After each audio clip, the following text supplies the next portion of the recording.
Sa simula ng bawat paglalakbay, madalas tayong mangarap ng mabilis na tagumpay, ng daang tuwid at walang balakid.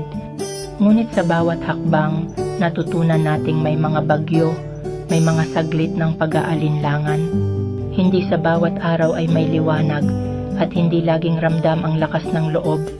Ngunit sa gitna ng mga pagsubok, ang tunay na tagumpay ay hindi sa bilis, kundi sa patuloy na pagbangon. Ang buhay ay hindi tungkol sa pagiging walang bahid ng kahinaan, kundi sa kakayahang magpatuloy kahit mabagal, kahit tila malayo pa ang bituin.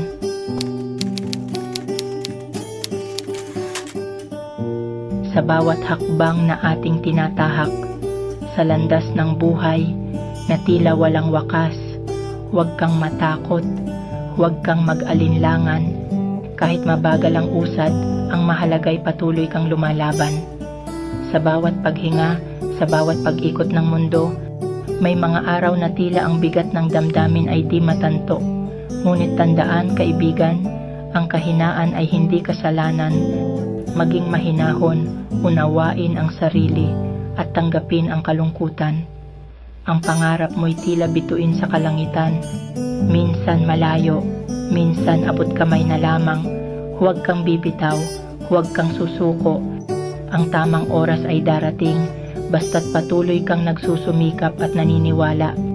Sa pagod na tila walang lunas, sa pagod na di kayang pahingahan, naway matagpuan mo ang kapayapaan, ang lakas upang muling bumangon. Sa bawat pagdapa, sa bawat pag-iyak, may pag-asa, may liwanag na naghihintay sa iyong pagbangon. Sa huli, tandaan mo ang iyong halaga. Sa mga panahong pakiramdam mo'y kulang o hindi sapat, ikaw ay mahalaga, ikaw ay may silbi. Sa bawat hamon ng buhay, ikaw ay magpapatuloy, ikaw ay magwawagi. Kaya't sa bawat hakbang, sa bawat paghinga, sa bawat pangarap na iyong inaabot, huwag kang matakot, huwag kang mag-alinlangan.